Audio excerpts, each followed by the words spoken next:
देश की जनता को अब महंगाई की भी मार झेलनी पड़ रही है। बीते 18 दिनों में पेट्रोल डीजल की कीमतों में 10 रुपए से ज्यादा का उछाल आया है, जिसके बाद पेट्रोल के दाम 80 रुपए के पार चले गए।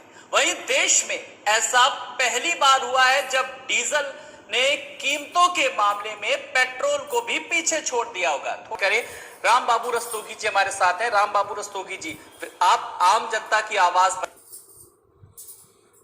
कर रहे हैं, विपक्ष किस तरीके से ये मुद्दा उठाएगा और किस तरीके से आवाज अपनी बुलंद कर रहा है?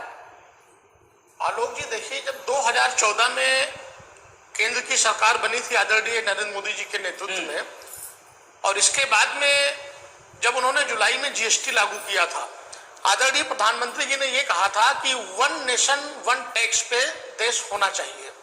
प्रधानमंत्री जी ने कहा, लेकिन पेट्रोल और डीजल को और एक दो प्रोडक्ट को उन्होंने जीएसटी से बाहर रखा। जब आदरणीय प्रधानमंत्री जी जीएसटी भारत में लागू किए तो डीजल पेट्रोल को जीएसटी में क्यों नहीं लेके आए? दूसरी चीज, अभी आल समस्त हिंदुस्तान में लॉकडाउन पीरियड में हवाई जहाज से लेके रेलगाड़ियां तक लेके परिवहन की सारी यातायात बाधित थी, सब बंद था, पूरे भारत में लॉकडाउन लगा हुआ था। और लॉकडाउन के दौरान भी पेट्रोल और डीजल के दाम में लगातार 7 बार रेट का इजाफा हुआ है। अभी आलोक की 10 दिन के पैसे डीजल और पेट्रोल में बढ़ाया गया है। प्रधानमंत्री जी एक तरफ ये कह रहे हैं कि मैं किसानों को राहत देने का कार्य कर रहा हूं। किसान जब खेत की सिंचाई करता है तो डीजल से अपने मशीन को, इंजन को स्टार्ट करता है और डीजल पे ही व्यापार निर्धारित रहता है। डीजल का जब रेट बढ़ता है तो देश का ट्रांसपोर्टिंग सिस्टम में इजाफा आ जाता है। बिल्कुल। और देश में जितने भी स्कूल के कन्वेंसिंग है उसमें इजाफा आ जाता है। जो बच्चे स्कूल में ट्रांसपोर्टिंग के द्वारा जाते हैं, अगर 1 रुपए लीटर डीजल बढ़ता है तो बच्चों पे वो 100-200 रुपए महीने की फीस पे ट्रांसपोर्टिंग में इजाफा कर देते हैं। प्रधानमंत्री जी से मैं ये पूछना चाहता हूं आपके चैनल के माध्यम से कि जब देश के सभी यातायात लॉकडाउन पीरियड में बाधित थे तो आपने लॉकडाउन पीरियड में कौन सी डीजल पेट्रोल की खपत में आपने पेट्रोल और डीजल का रेट बढ़ाया, क्योंकि ये पूरे ग्लोबल में लॉकडाउन लगा हुआ था। दूसरी चीज मैं आपको ये बताना चाहता हूं कि पेट्रोल और डीजल को जीएसटी में लाया जाए, क्योंकि आज पेट्रोल और डीजल के वजह से आम नागरिक परेशान है। आम नागरिक तो परेशान है, यही तो बात मैं कह रहा हूं। और आम नागरिकों की आवाज आप कैसे बनेंगे ये बताइए, किस तरीके से अपनी बात उठा रहे हैं? हम बोल कर रहे हैं, हम आंदोलन कर रहे हैं, हम धरना प्रदर्शन कर रहे हैं और समाजवादी पार्टी निरंतर मजबूत विपक्ष की भूमिका निभा रही है। हमारे माननीय राष्ट्रीय अध्यक्ष आदरणीय अखिलेश यादव जी मजबूती के साथ विपक्ष का जो है काम कर रहे हैं, और हमारे जो समाजवादी लोग हैं पूरे प्रदेश में, पूरे देश में, वो पेट्रोल और डीजल और बढ़ती हुई महंगाई का वो खिलाफत कर रहे हैं, आंदोलन कर रहे हैं। यही प्रधानमंत्री जी जब विपक्ष में थे, भारतीय जनता पार्टी जब विपक्ष में बैठी हुई थी, बिल्कुल कहा जाता था बहुत हुई जनता पर पेट्रोल की महंगाई, अब की बार मोदी सरकार कहा जा रहा था, ये नारा दिया गया था। हमारे साथ बीजेपी जी हैं, समाजवादी पार्टी से विरोध, विपक्ष लगातार किस तरीके से हल्ला बोल रहा है और जायज मांग भी, विपक्ष की इस मांग को आज मैं पूरी तरीके से जायज कहूंगा। आज कोई राजनीति की बात नहीं करूंगा, विपक्ष क्योंकि आम जन के साथ है। मैं आदरणीय हरीश जी से मैं ये पूछना चाहता हूं कि 2014 में जिस समय माननीय प्रधानमंत्री जी केंद्र में सरकार बनाए थे और उसके बाद जब जीएसटी का आह्वान उनके द्वारा किया गया तो क्या कारण है पेट्रोल और डीजल को जीएसटी के दायरे में नहीं लाया गया? दूसरी चीज, आप अभी कोरोना की बात कर रहे हैं, इससे पहले देश की अर्थव्यवस्था कहां पे जा रही है, देश की इकोनॉमी जीडीपी कहां पे जा रही है? कोरोना के लॉकडाउन पीरियड में संपूर्ण भारत देश की हवाई जहाज, रेलवे की यातायात सब बाधित हो गया था। उस दौरान 6 बार डीजल और पेट्रोल का रेट बढ़ा है। क्या कारण है? भारत सरकार जो है वो डीजल और पेट्रोल को राजस्व बनाने की मशीन कब तक समझती रहेगी? क्या कारण है कि जो है वो बार-बार राजस्व बढ़ाने के लिए डीजल और पेट्रोल पर विपक्ष आम जन के साथ है और आम जन भी इस मामले में समर्थन कर रहा है, आपको जवाब देना होगा। बाबूजी, अब सरकार भी पूरी तरीके से चिंतित है जितना कि विपक्ष है, तो इसलिए ज्यादा हल्ला बोलने की जरूरत नहीं है, ये नसीहत दी जा रही है।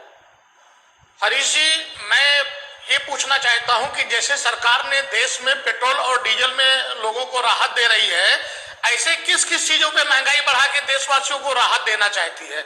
और देश की जो जनता है, पेट्रोल पंप वाले तो इतना कालाबाजारी कर रहे हैं कि 1 लीटर में 900 साढ़े 900 ग्राम उसको पेट्रोल मिलता है और डीजल मिलता है, उसमें सब सेटिंग किया होता है, और इसके बावजूद उसकी गाड़ी का एवरेज नहीं होता है।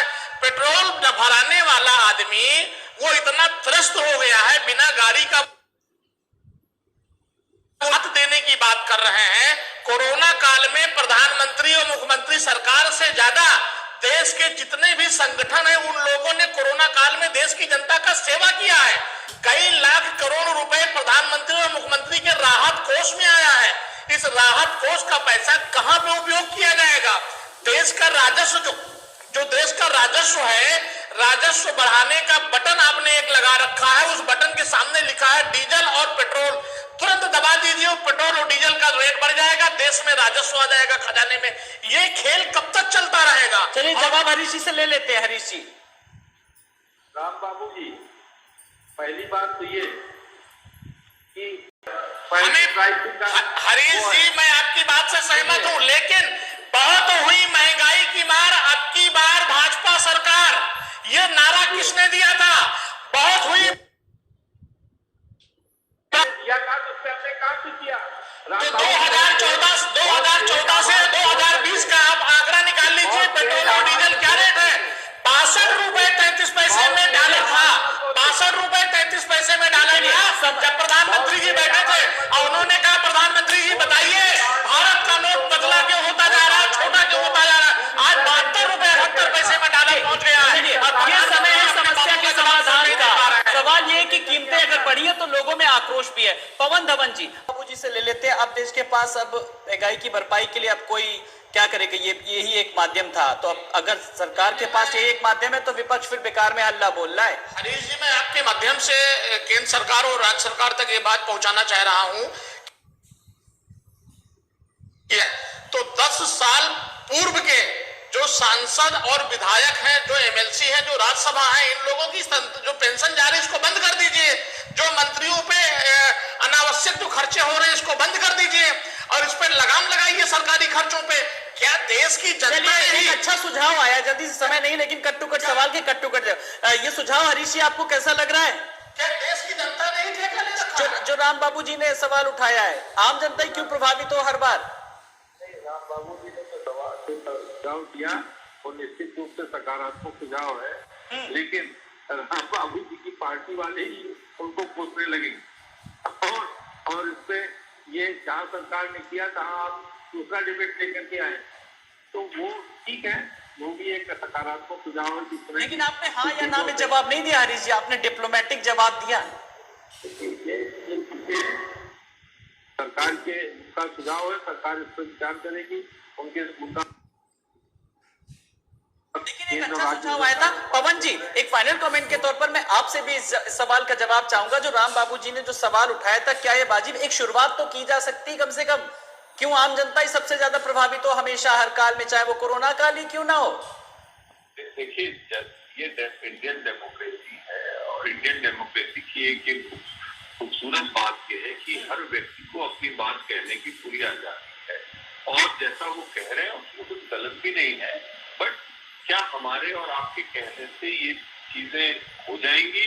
मुझको लगता है कि शायद मुश्किल हो। आवाज तो उठा ही सकते हैं ना, सरकार भी तो सुझाव मांगती है समय समय पे। और उसके अलावा भी बहुत से मुद्दे हैं, जैसे कि जिस ढंग से आज अगर आपको याद हो कि कई बार सोशल मीडिया में चला है कि जिस ढंग से अभी भी एमपी और विधायकों को 25-25 हजार रुपए टेलीफोन भत्ता मिलता है, तो कितने करोड़ों लोगों को रोजगार मिलेगा, न्यू इंडिया की बात की जा रही है, तो फिर विपक्ष क्यों इतना हल्ला बोल रहा है?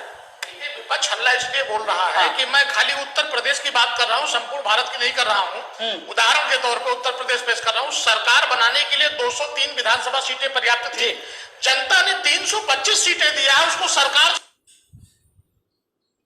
सुना रही थी कि देश की महंगाई कम होगी, चूंकि इसी पे नारा दिया था कि बहुत हुई महंगाई की मार, अब की बार भाजपा सरकार।